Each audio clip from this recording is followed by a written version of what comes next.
We are Rogue Media Sports.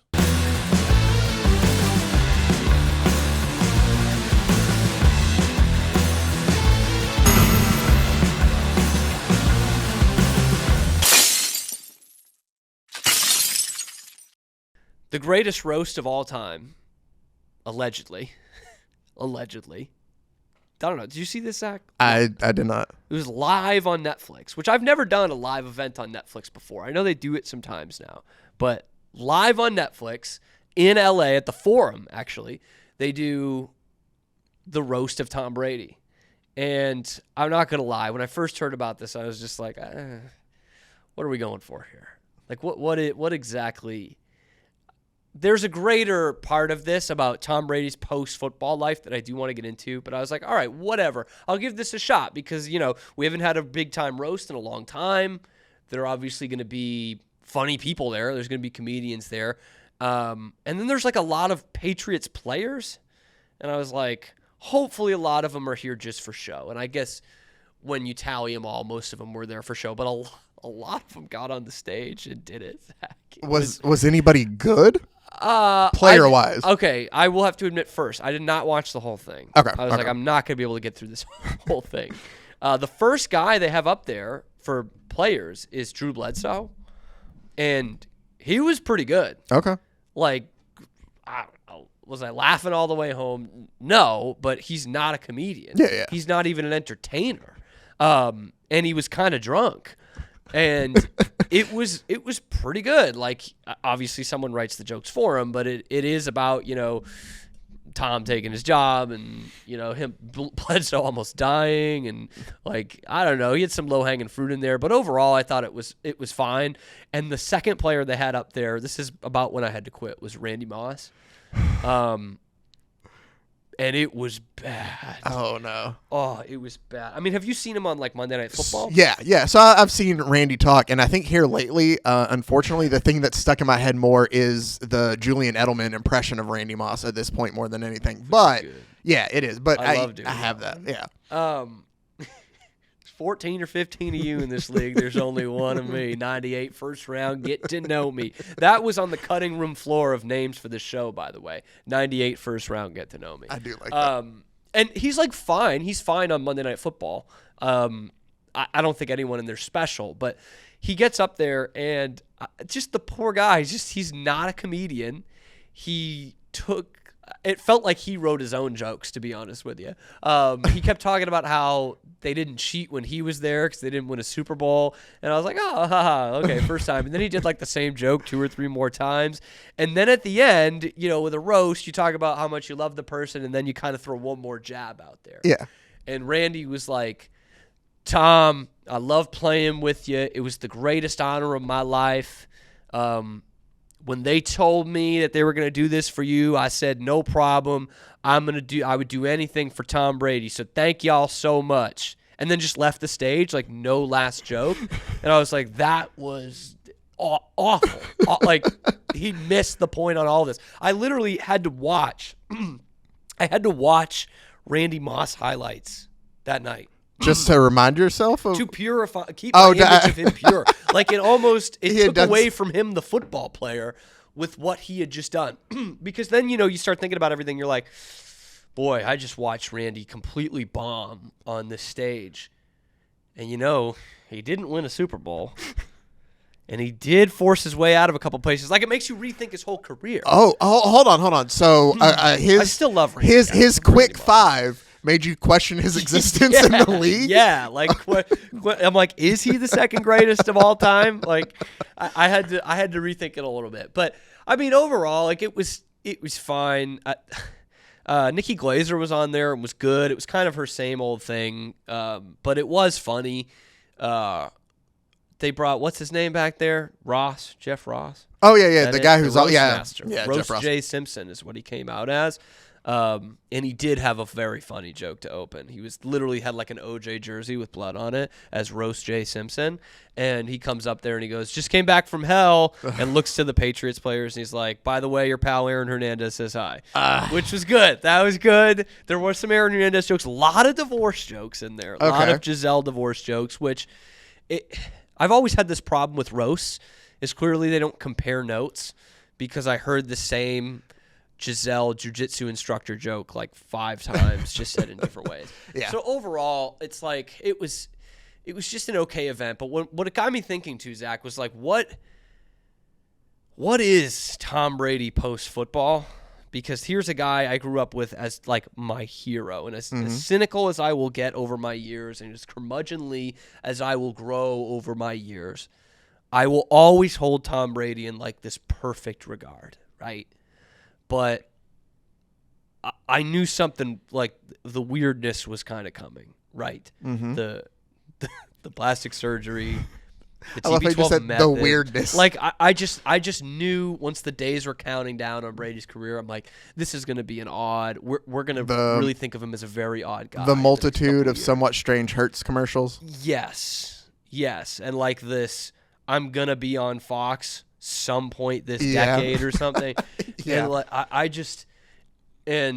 it kind of showed early on in the roast, because Ross, who's basically the first guy out there, because Kevin Hart didn't count, he was terrible. The whole thing, makes a Robert Kraft was there, makes a Robert Kraft massage joke, and Brady comes up and whispers in his ear. You can hear it picked up on mic.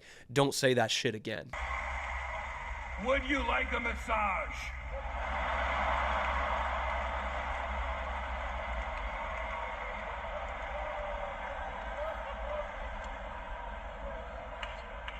I love Robert Kraft. I love that shit again. Okay. And it looked like deathly serious. I thought we were going to have another Will Smith, Chris Rock. Oh, okay. situation. Hold on. And this was like 10 minutes in. Wait, so I didn't see this, so now I have to ask. So was it like just a dais with all the presenters, and he's like, because the other roast that I think of, and there's like the roastee is kind of like away from them, like in a chair, like some focal point. Yeah. And then there's the dais of all the roasters. Yes. So was it a thing of where he had to get up and walk over and? Yes. Okay. He absolutely did. So it was a little bit different. He was just kind of like the seat closest to the podium. And there were all people around him. So like all the Patriots teammates and then the comedians on the other side. So yeah, he has to get up and do that. Like Ross like kind of lets it breathe, lets the laugh come, and then Brady gets up. So what it made me kind of think of too is like, this is what the Patriots dynasty has become. Like all the great things in the book behind me. The 20 years of building the greatest franchise in the history of pro sports, especially under the context. This unbelievable winning machine in the biggest league in the world. And now it has become roasts, like Gronk just showing up to places to spike things. What are you doing?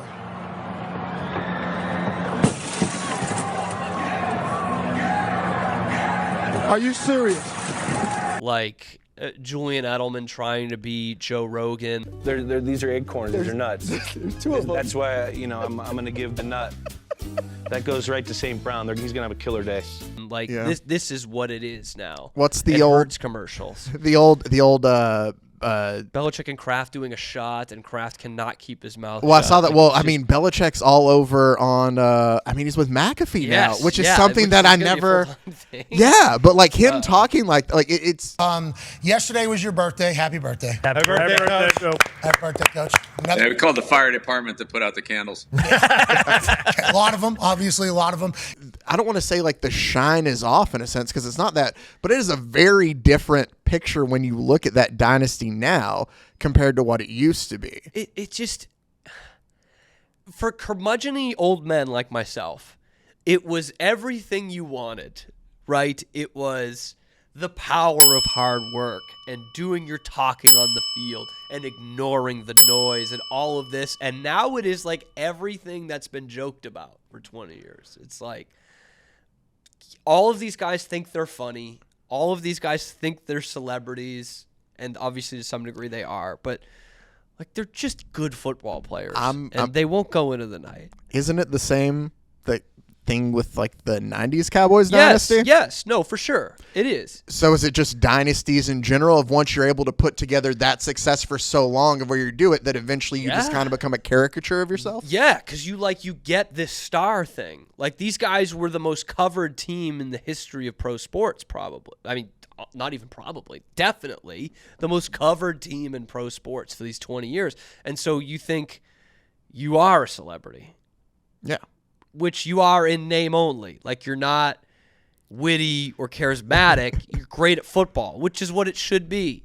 A lot of people, like myself, only care about that. Meatheads like myself only care about that you are good at football. And just watching this roast, man, I was like, what has this become? I felt like Johnny Cash and Hurt. My empire of dirt. This is what this is now. We shut everyone up. We ruined people's lives for 20 years, all in the name of great football. And it's led to Kim Kardashian saying Brady looks like Bruce Jenner before the surgery. Well, thank you. I know a lot of people make fun of your height.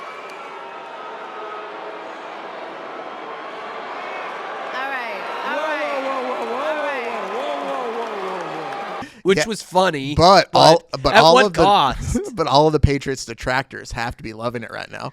Yeah, and I think there's enough dumb people in the world that will be like, this is endearing. I don't hate these guys anymore. Oh, Kind of the way we saw with A-Rod. You remember that a couple years ago? Everyone's like, A-Rod's likable. I'm like, no, he's not. Like, he's up there. He's dry. He's not funny. He's still the same dick he was before. Yeah. Like, that's what they're going to become. It's like, oh, Julian Edelman, he's so witty, he likes burgers and Gronk soy fiesta. Like that's what it is now, instead of like, this is the greatest tight end to ever play the game. Yeah, you know? So anyway, that's what I got out of it. Is it better than I expected? Did it deserve better? It was a little better than I expected. Okay. Well, I mean, the players, I mean, you made Bledsoe sound good. Obviously, Randy not too great. Yeah. Nikki Glazer's fantastic. The actual comedians, I'm sure, did great. You know who sucked? Huh? And I am so off. I've never really gotten this. Bert Kreischer, man. You Bert Kreischer guy? So... not really, no. I just don't get it. I don't get it. Well, no. Like I find him funny. He has some very funny individual jokes like that I can remember from his stand-up. And I think that him as a person can be like funny. Like him and Tom Segura together can be funny at times. Which they were together. Yeah. Yeah. But he's not like one of the guys that I'd put in the top of my list. It's like, we get it, man. You're not wearing a shirt. Oh, did he? That would make sense. That's like on every brand. time. It's just like, yeah, get it because he's kind of fat. I don't get it anymore. Which brings me to my ultimate point, which is something that we will come back to probably every single show that I do, is that I was funnier than a lot of those people. Are you more? It's really what it comes down to. Everything I watch, I end up saying, I could have done this. So is it more that you're upset that you didn't get the call then? Like, especially after seeing it and you're like, I could have done a better 5 than Randy did. I mean, yeah, bro. If this show had debuted 2 months earlier. You think you would have got it? I think we would have been coming back on a red eye right now. That'd been nice. From LA. From us being live on Netflix for the Tom Brady roast. Yeah, I think that would have happened. I believe in me so much that I think that would have happened. Let's do it. Good Lord. We're going to talk about this at another point, but I watched that, the Brady roast, and the Pop-Tart movie in the same day. How was the... I want to do a whole segment on the Pop-Tart movie. Okay, I still need to watch it. It was unbelievable. And I'm wondering whether I should wait for you to watch it. But it was incredible. Okay. In a way that you and I like, but not a lot of it. Like, it's then incredible it's for sure in a bad way. Oh, then I will love that. It should be kind of a case study. In fact, we should save it because I'm gonna get too deep into this. Tom Brady roast overall. I mean, not good. Not good. Better than I thought. Kevin Hart was terrible. I like awful. He hosted the thing. He just kept saying F you like a bunch of times, and like he opened with like, this is the greatest roast of all time, and we're gonna roast the greatest quarterback ever. Is Joe Montana here? And like he got some chuckles and then was like, but seriously, is Joe Montana here? The only way this would work is if it was Joe Montana. And I was like, we get it, man. You're making a joke that Tom Brady's not actually the best. Yeah. But like this, we're a minute and a half into this thing, and Kevin Hart has run out of jokes, man. I promise this dude used to be funny. He really did. There was a time where he was funny, and not just for middle school kids, but I did happen to be in middle school when he was funny. You know? Like, just a fall from grace. Anyway, that's Tom Brady roast. I could have done better. I get it. How was I will ask, how was Brady as his reply at the end? Did he have a retort? I have only seen clips of it, and it was okay. It was fine. Okay. It's fine. He did make a funny Kanye joke in there. Oh, okay. Very funny Kanye joke. Did he write his own stuff, you think? No. I don't think Tom Brady does anything for himself other than when he played football. Yeah. I get that. He's had someone else running his social media. And here's where this is actually a good point about Belichick, too. It's like everyone says both Brady and Belichick are funny. You just don't see that side of them. They're funny. And I've seen like some Belichick being funny and some Brady being funny. And it's not that they're actually funny. They're just more human than you know them as, right? They're just like dudes. Yeah. You know what I mean? Like, so then Brady can chug a beer, which that's cool because you didn't see that. Here's a guy who can only eat avocados and avocado ice cream. And no nightshade or whatever, and night vegetables, whatever it was. Yeah. Won't eat anything. And so, like, it's funny to see that, but he's not funny. Yeah. And, like, Belichick, we saw, like, the most curmudgeon-y guy of all time for 20 years. And so when he's not that, you're like, boy, this guy's hilarious, man. It's like, no, he's not. He doesn't have to be. He's just a regular person. Yeah. So anyway, that's what I got out of it. I got you. I mean, I think you've done everything for me. I don't think I'm going to go back and watch it. I kind of did it for you. I just want to, like, is Brady going to become the Fox analyst? Is he going to become the Tony Robbins? Is he going to become just some star fucker? Like, which is, I think, what he wants. Like, yeah. And he's done great at. So I don't know. I don't know what becomes of this, but it is like, while it wasn't as terrible as I thought it was going to be, it is just another day in which I get reminded of, which we've had a lot the last few years, of you're old because this dynasty, obviously the dynasty itself has been done for a couple of years now, but it is now a guffaw. It is now a joke. It is now in and of itself a terrible, not quite Comedy Central level roast. And how does that make you feel? I don't know. It sucks. It sucks. I don't know. I mean, this football team in the dynasty that was my whole life growing up. It was everything. It was like the only thing I cared about was how this football team was doing. And so, I mean, I'm an adult enough, Zach, to know that this was coming. And something like this was coming. But it is kind of funny in that, we talk about all these dynasties become this. Mm-hmm. Even Jordan in a weird way. Yeah. Like, he's not trying to do roast and everything, but like he thinks he's a good basketball owner and stuff like that and has a good basketball mind. He clearly doesn't. So like each dynasty in their own way has that, but this is the first dynasty of the Twitter era. Like that is a good first most meaningful dynasty of the Twitter era, of even a Comedy Central roast era, of a reality TV era, I would argue. Yeah. Like all of that stuff. And so now it's like, how do we make these football players into reality TV stars, what we want them to be? We want them to be Charles Barkley, which is admirable from a media standpoint, mm-hmm. but it's just not it. You can't just manufacture that. Yeah, they want them to be even a Shaq. Mm-hmm. And it's just not. So anyway, that's all I've got. That's all I've got on the roast. This is just what this team is becoming. That's all. And it's more sad for me. This is my old man. Like, I'm just like, shit. This is this. In a way, it's like watching someone you love get sick or have Alzheimer's. So you're just like, this isn't the person I remember. You know what I mean? People say that. They're like, this is not the person that raised me. This is not it. This is not. And that's the Pats dynasty right now. Pretty much. I guess it could be worse. Yeah. We are Rogue Media Sports.